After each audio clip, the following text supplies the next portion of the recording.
said that she would love it, and then went to her room and opened the letter. The Bartoccis, Firefly said, could offer her 1 month's unpaid leave, and if she passed her exams, they hoped they could offer her a job in the office over the next 6 months.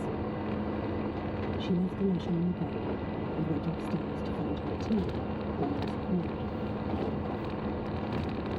One evening, close to the exams, when Tony was walking her home, Ailish told him about her plan to go home for a month once the results came. Tony said nothing. When they arrived at Mrs. Keegan's, he asked her to walk with him around the block. Mary was not again, he said now, almost under his breath. What did you say? Marry me before you go back. I read the letter your boy wrote. I know how hard it would be for you to go home and then leave again. I promise you I will come back. He turned and looked at her clearly. We don't have to tell anybody. It can be just between the two of us, and we can get married in a church after you come back. Why do you want me to do it? When he spoke now, he had tears in his eyes. Because if you don't do it, I'm going to go crazy. Tony arranged the ceremony for 2 o'clock in the afternoon, a week before she was to leave. Other couples to be married came with family and friends. Their ceremony caused much curiosity among those waiting, because they had no plan. At Coney Island that afternoon, the ocean was rough, and the wind blew white billowing clouds quickly across the sky. As they sat eating hot dogs at Nathan's, Ailish spotted someone at the next table checking out her wedding ring. She smiled to herself. Will we ever tell our children that we did this? When we are old, maybe, and one out of other stories, Tony said. I wonder what they'll think of it. The movie I'm taking you to is called The Belle of New York. They'll believe that bit. But the idea that when the movie was over, we took the subway home and I dropped you off at Mrs. Keegan's. They won't believe that.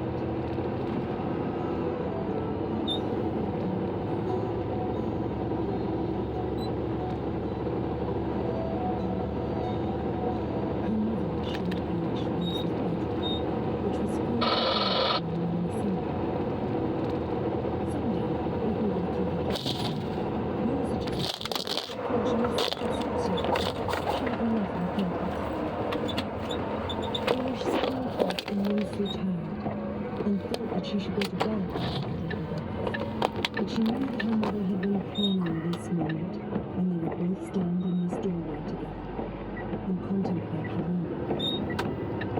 Now the whole town has been asking for you, said. God, even Melly Kelly was asking for you, and all your friends want you to call round, but I told them that it would be better to wait until you were settled. Ailish wondered if her mother had always had this way of speaking. It seemed to welcome no reply, and suddenly realized that she had always had a rose to stand between her and Tony. Rose, who would have plenty to say to both of them. They sat at the dining room table going through all the letters of condolence they had received in the weeks after Rose died. Ailish's mother had had a memorial card printed with a photograph of Rose at her most glorious and happy. She had divided the memorial cards into 3 piles. One included just a name and address in the envelope. The second requiring a note or a letter from her. And the last needing Ailish to write a note or a letter. Everything Ailish wrote had to be inspected by her mother. By the end of the first day, Ailish had still not gone out into the street or had any time alone. And less than half the work was done. As they had their tea on the second day, Ailish told her mother that if she did not contact some of her friends soon, they would be insulted. Arrange for the wreath to be delivered tomorrow, her mother said. So that's our day for the graveyard. Yes, well, I'll see Annette and Nancy tomorrow evening then, Ailish said. The next day, As they walked up through the main avenue of graveyard towards the family plot, Ailish understood fully the extent to which she had been dreading this. She felt sorry for him that she had been irritated by him within the previous days, and now walked slowly, blinking along.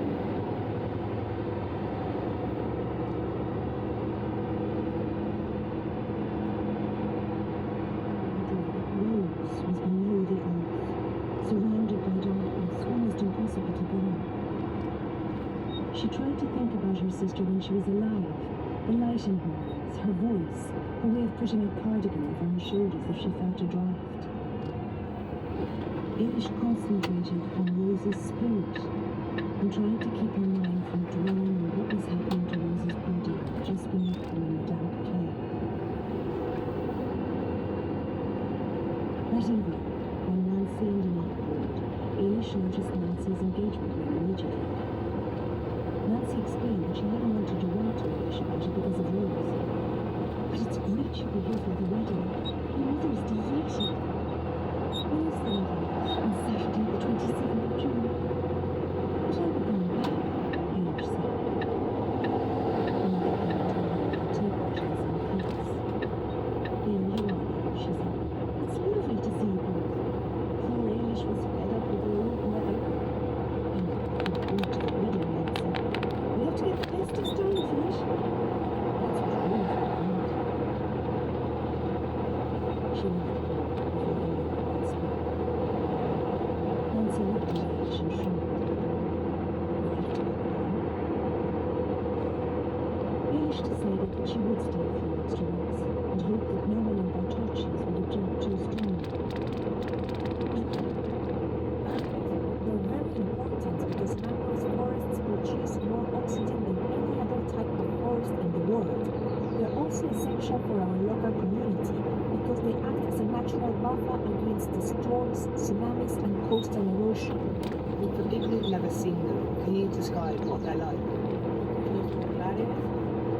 The mangrove forests are made up of many different types of trees, but unlike other forests on solid land, they have a mix of fresh water and salt water coming up from the surrounding estuaries. They have giant roots which you can see above the surface, and the ground is very muddy and swampy. There's a huge variety of wildlife that lives in the mangroves, including birds and butterflies. The local community rely on them for their livelihood. Mangroves are important carbon sinks, which means they absorb carbon dioxide from the atmosphere. According to the UN Environment Programme, they're capable of capturing and storing 4 times more carbon per hectare than rainforests. But they're under threat from illegal logging and climate change, which means that water levels are rising, killing older established trees and eroding the mangrove forest. Melanie told me that 2 solutions to protect them are educating the local population to look after the trees and planting new trees. She took me to the shore of the mangrove forest where the mud was very squidgy and showed me how she and other locals take young mangrove seedlings and throw them into the mud flats to reforest, because that's how it works in the wild, with younger seedlings falling from older trees into the ground below. Another solution is having to protect areas in the mangroves where the locals look after a shellfish called a cockle, which are a bit like clams. Fisherman Isidro Lobo explains. The mangroves are essential to our livelihood because the land is so salty we can't go anywhere. Instead, many of us rely on what we can get from the water. We fish and also collect cockles. The cockles grow in protected areas in the mangrove swamps. The shade from the trees is vital for the cockles. Cockle collectors from the community are given permission by the Environmental Ministry to have land where cockles can grow in protected areas. Every community is entrusted with the responsibility of patrolling and protecting their designated area. Jane, we come across mangrove trees several times on this program, and it's really because they are worth protecting. There's so much about them. For example, their roots. I know, there's something else. They're huge. You can see them above the muddy swamps holding up the trees. And there are so many birds and other wildlife there. So there are mangrove forests across El Salvador. And I learned that other communities have projects to look after them and reforest them as well. I suppose you're also starting to realize how important these trees are in the fight against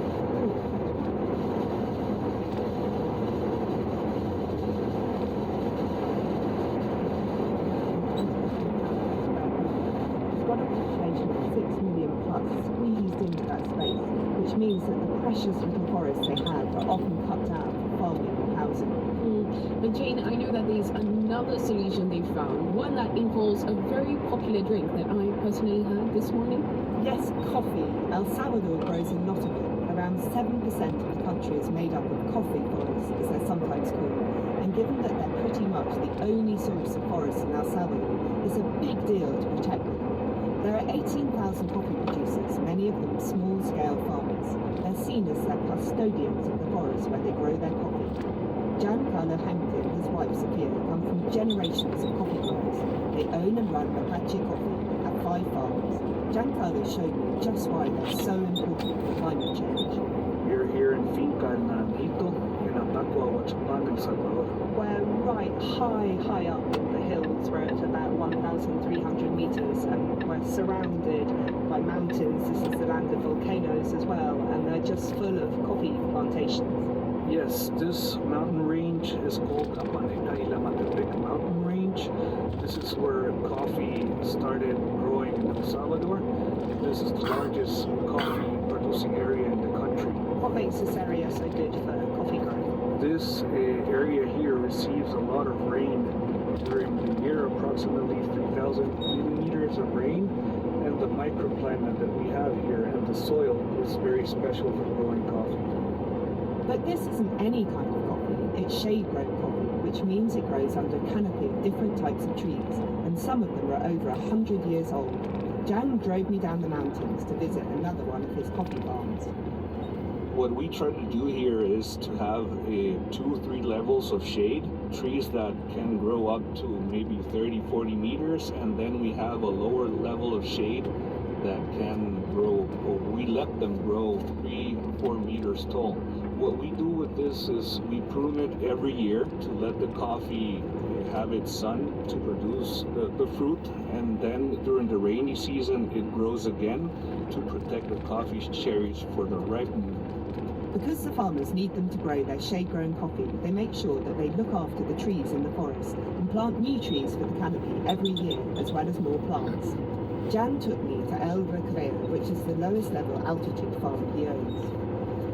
In front of us we've got rows and rows of baby coffee plants, and we're standing under, luckily, the shade-grown trees because it really is so hot and sticky here. We're waiting for the rains. This is where it all starts. Yes, this is our coffee nursery here at Beneficio Recreo. We have 3 different varieties that we have grown this year. We have the Geisha variety, Bourbon, and also Marsellesa. All of these coffee trees are deployed to our different farms as soon as it starts to rain.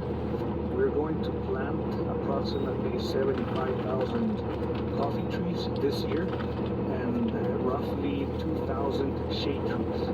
A very valuable contribution to the coffee forest here in El Salvador. Yes, definitely. It's hard work, but we love to do it, and we're very excited to do it.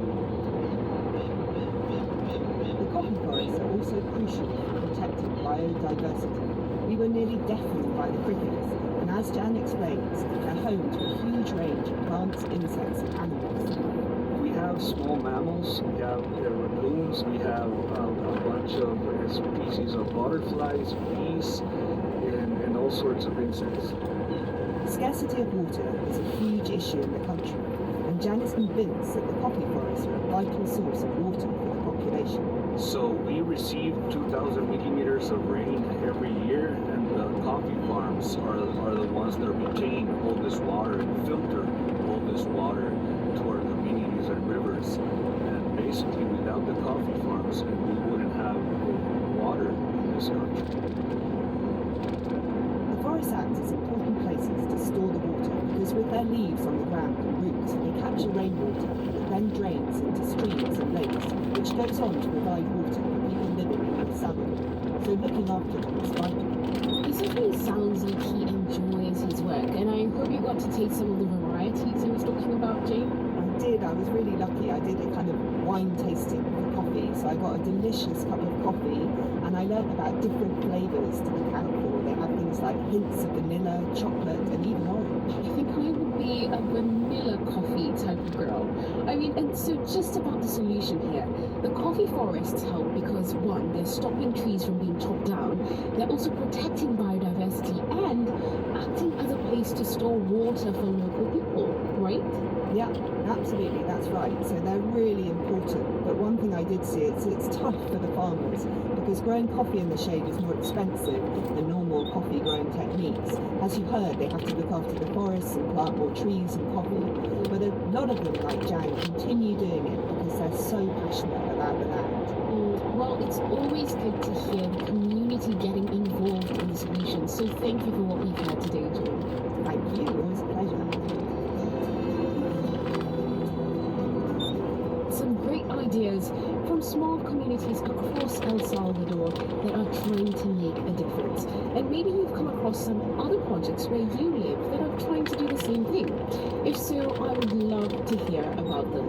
Just send an email to peoplefixingtheworld@bbc.co.uk. And speaking about emails, I just wanted to thank everyone who sends us lovely messages after listening to our programs. Now, a few weeks ago, we talked about the power of music, and we got a lot of feedback. Kaba from Sierra Leone told us how music helped him during the pandemic and how he now plays the piano. And Mark said that new music helps him manage his anxiety. In fact, after listening to that program, he was thinking about putting together a mixtape of songs that could help his mother, who now has dementia. And it sounds so lovely, Mark. In fact, tell me what kind of songs you end up putting together for her. Also, Jeremy in New York said that music helps him eliminate stress. And honestly, Jeremy, I feel exactly the same. We see and appreciate all your messages, so go ahead and send an email once again to peoplefixingtheworld@bbc.co.uk and join me again next week for some more positive news. Until then, thanks for listening.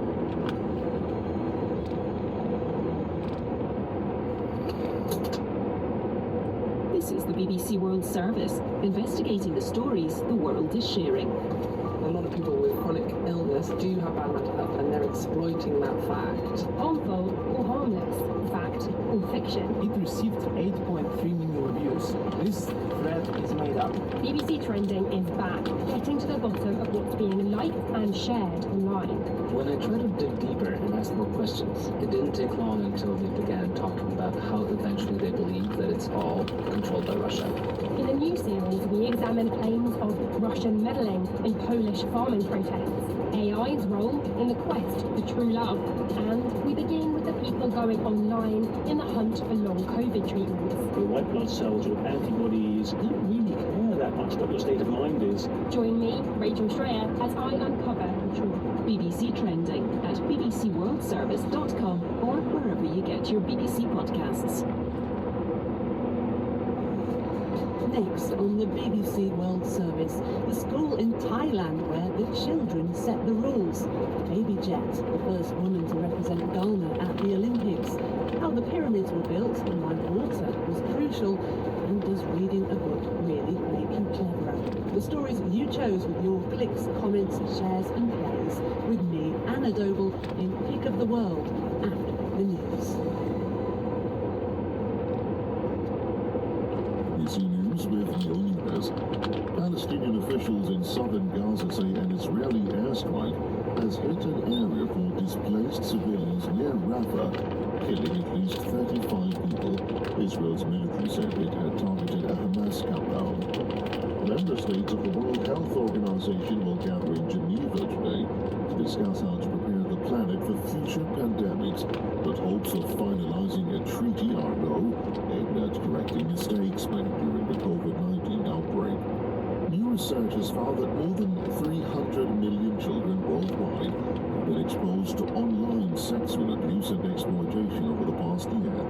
A study by the University of Edinburgh is the first global estimate of its kind. The rights group Amnesty International has accused the Nigerian authorities of being unwilling to tackle mass kidnappings. African gunmen abducted about 160 people from a remote village. Amnesty's Nigeria director said Friday's attack in Niger State showed the government had abandoned rural areas. A severe cyclone has has struck southern Bangladesh, bringing torrential rains. More than 800,000 people have been evacuated. Georgia's president has outlined a plan for the country to align itself more closely with Europe. Salome Zurabishvili said she would abolish laws that could harm chances of EU membership.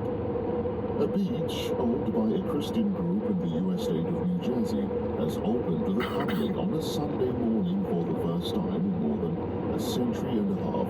The state government has forced the Ocean Grove Camp Meeting Association to let visitors in. And the American Joseph Newgarden has become the first back-to-back champion of the Indianapolis 500 in more than 20 years. He took the title in a thrilling finish.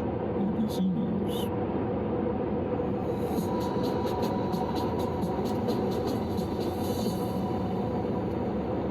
Hi there and welcome to Pick of the World. This is the show where you choose what I talk about via your digital activity, the stories that you clicked on, your comments, your likes, shares and plays. I'm Anna Doble and I'm here where our BBC World Service radio teams are busy putting together today's news programmes, which is why you might hear our producers working away in the background. In a moment, I find out about your favourite books as we ask if it's true that reading makes you more intelligent. Plus, Egypt's pyramids and why water was crucial to building them. And I'll be taking a jog with Ghana's baby jets. But now, if you could invent a new kind of school, what would it look like? What skills would you teach children and how would the school be run? Well, this sounds like a task for people fixing the world. And reporter So it's 6:25 in the morning, and all the students are just streaming into their kind of assembly hall space, which is really a magnificent dome structure made of bamboo with a corrugated metal roof. And it's so big that it's actually got a full-size basketball court inside.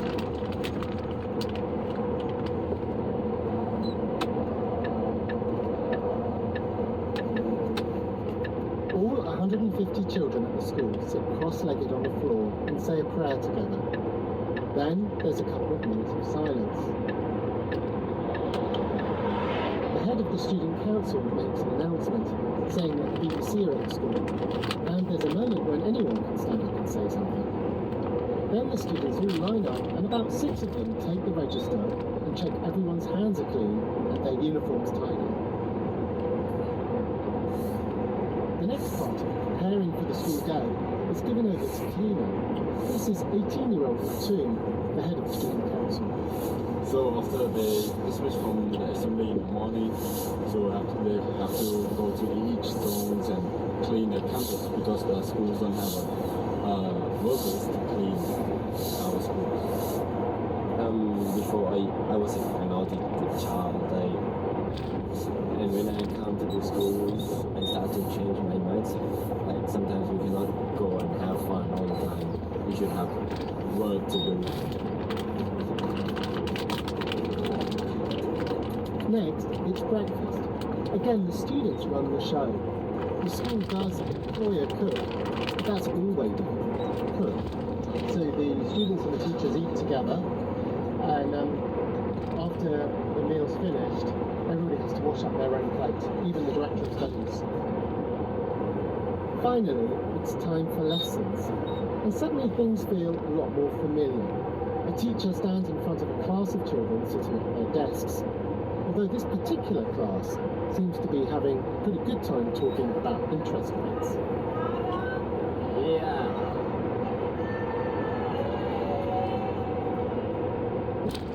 William, who just brought us that report, joins me now in studio. And William, just to be clear, it seems like the grown-ups are still in charge in the classrooms, but outside it's the kids who run stuff. Yeah, I think that's broadly right. And I think one of the things that's interesting about this school is it manages to be quite conventional in some ways and really innovative or even radical in others.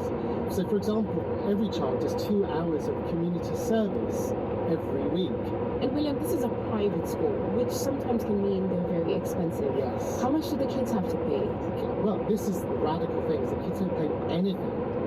But the children and their parents each have to do 400 hours of community service and plant 400 trees every year.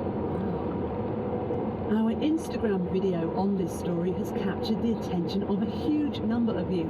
There are more than 1.5 million plays on our channel so far. Search for BBC World Service on Instagram to see for yourself. This one video has also got us an extra 10,000 of you hitting subscribe, so thank you. And the comments are rolling in. Starlit Crystal says, love the idea of the student council and making them accountable. How do students evaluate teachers in recruitment though? Ashik adds, in our school we are also in charge until Sir starts coming. And Teresa says it's a wonderful way to discipline and educate students besides teaching the basics of life.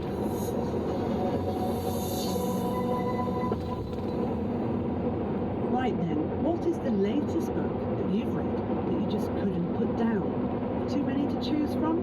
Well, that might be a very good sign.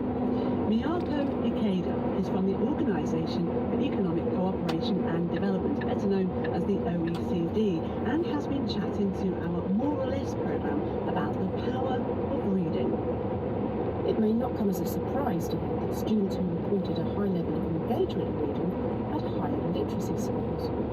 However, this kind of data doesn't tell us which came first, the reading or the high literacy score. With the PISA data, it's difficult to disentangle the causal relationship. The student enjoyment in reading may result in higher performance in reading, or as students perform high in reading, that's why they even more enjoy reading. But the key part of the report for our purposes today is where the OECD researchers compared the literacy and reading engagement data with the child's socioeconomic background. So 15-year-old students whose parents have the lowest occupational status but have highly engaged attitude towards reading, these students perform better in reading score than students whose parents have high or medium occupational status but who are poorly engaged in reading. In other words, whether young people are engaged with reading was a bigger factor in their literacy level than whether their parents were well off or not. But couldn't that well-off background help create a love of reading in the first place? In general, students with advantaged family background tend to have more opportunity to develop enjoyment in reading in and out of school. Their parents frequently read books to them from early age, pass on the habit of reading. However, when a student does not develop joy in reading, the student tends to perform low score in reading even if he or she has advantaged family background. So this was a big deal. Having research that shows a correlation between keen readers and literacy scores regardless of background is what led the OECD to suggest that encouraging children to read for fun could play an important role in reducing the gap in attainment between kids from different socioeconomic backgrounds, and perhaps even with their success in later life. At the same time, it is very obviously not the only factor. These factors related to student reading proficiency include things like socioeconomic background of students, gender, access to quality resources and teaching, opportunities to learn, and so on, in addition to students' mindset and attitudes towards reading. So in this context and with these things in mind, reading for pleasure cannot be considered as the single biggest determinant of a child's success in life.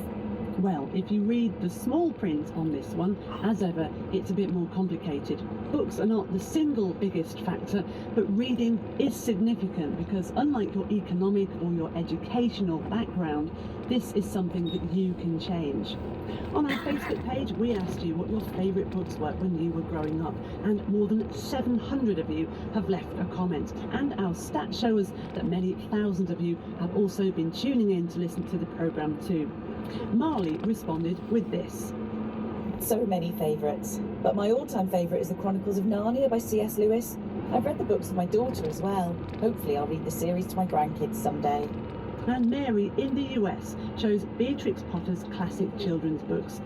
From the first time I met them in the school library at the age of 5, all of the Beatrix Potter books had me in their thrall. They were small, perfect size for young hands, and they stood out on the shelves with covers of deep green, kind of the color of fir trees. The pages were glossy and smooth and luxurious to read. It was like they needed to be read, sitting in a comfortable chair with a warm blanket, escaping the world. And the illustrations were soft. I'm enjoying it. Thank you, Mary. I can absolutely remember those books in that way too. Meanwhile, Tavish in Denmark, quite understandably, asks, how can there be just one? I can think of more than at least a dozen. And Bill says, in Africa, it's the childhood game or experience, but not books.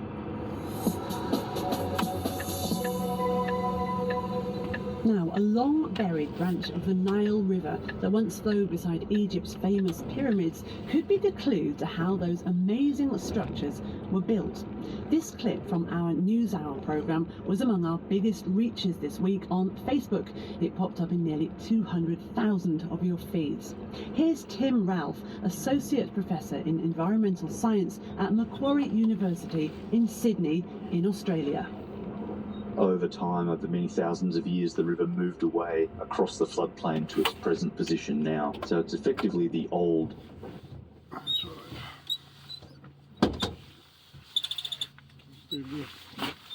Problema.